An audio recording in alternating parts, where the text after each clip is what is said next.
Welcome back to the show where we follow what the Earth gives up and what countries will pay to control it. Today we're talking about rare earth elements, the minerals behind electric cars, wind turbines, smartphones, and a whole lot of defense tech. And the big question is simple. Can Canada and the United States mine enough rare earths to meet the demand that's coming? This podcast based on the Nanthakumar Victor Emmanuel P.Ng, post on his blog. It's a great question because it sounds like a geology problem, but it's really a strategy and economics problem. We're leaning on a recent study out of the University of Michigan that looked at rare earth deposits across North America, and it basically says, the rocks are here. The harder part is whether we can build an industry that actually works. Before we get into the study, let's reset what we mean by rare earths. They're not actually super rare in the crust.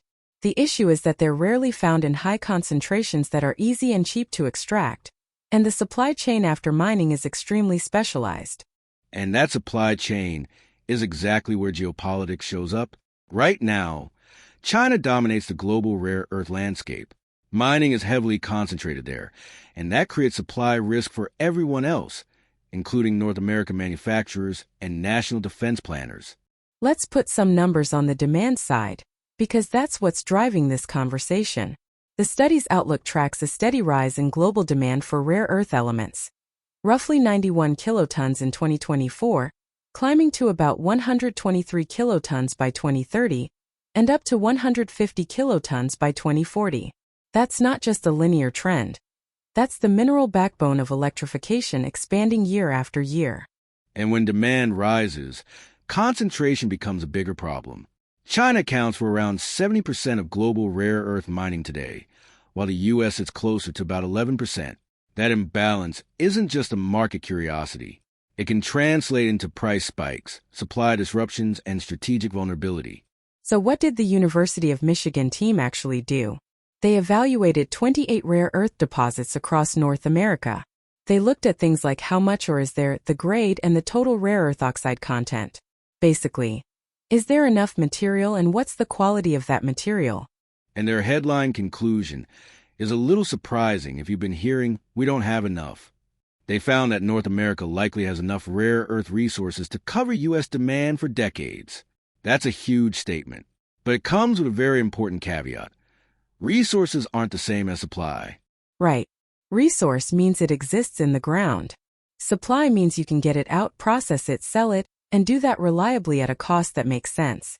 And the study is clear that the main barrier isn't whether the rare earths exist.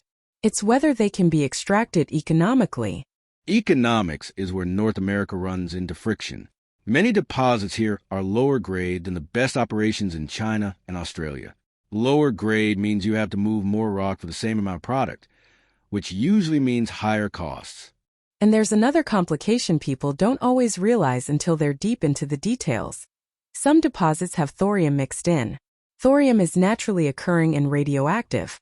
That doesn't mean disaster, but it often means stricter handling requirements, higher disposal costs, and longer timelines to get permits and community acceptance. So even if the geology is promising, the question becomes, can mines compete on price and consistency when there are global producers with established infrastructure? And that's where the study hints at policy. It suggests a number of deposits could support a competitive domestic supply chain, especially if governments provide targeted support early on. Let's unpack targeted support. Because people hear that and immediately think it's either corporate welfare or a magic wand.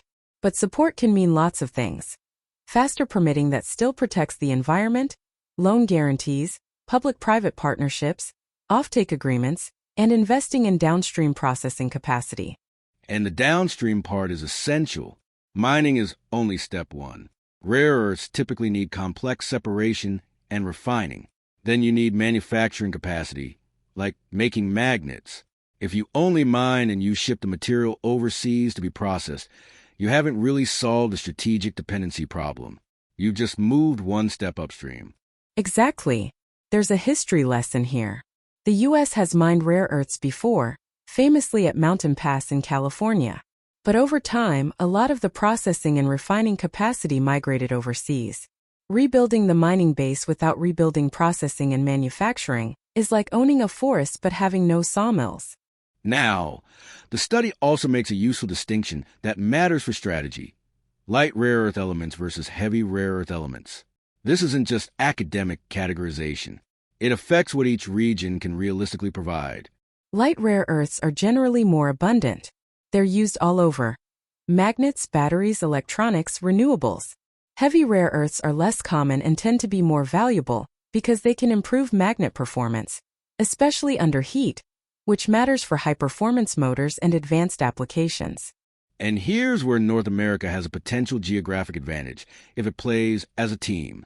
The U.S. holds substantial deposits of light rare earths. Canada, according to the study's findings, hosts many of the more significant heavy rare earth deposits in the region. That's a setup for coordination. Not just we both mine, but we design a North American system. If the U.S. can help anchor light rare earth supply and Canada can provide more of the heavy rare earth side, you could imagine a more balanced regional supply chain. But coordination also means shared standards and shared investment. If one country builds mines and the other doesn't build processing, or permitting timelines and environmental requirements are totally out of sync, the whole system bogs down. Let's also talk about why rare earths are classified as critical minerals. It's not marketing. It's about consequences. If you can't get rare earths reliably, manufacturing slows down. EV production gets hit. Wind turbine components get delayed. And defense systems that rely on specialized magnets and electronics become harder to scale or repair. And the timing matters. Demand is rising into 2030 and 2040. Building a mine can take years. Building a refinery and separation capacity can also take years, and it involves technical expertise, community engagement, and major capital. So going back to the core question, can Canada and the U.S. mine enough rare earth elements to meet future demand? The most honest answer is, the raw materials are likely sufficient, but the supply chain isn't guaranteed.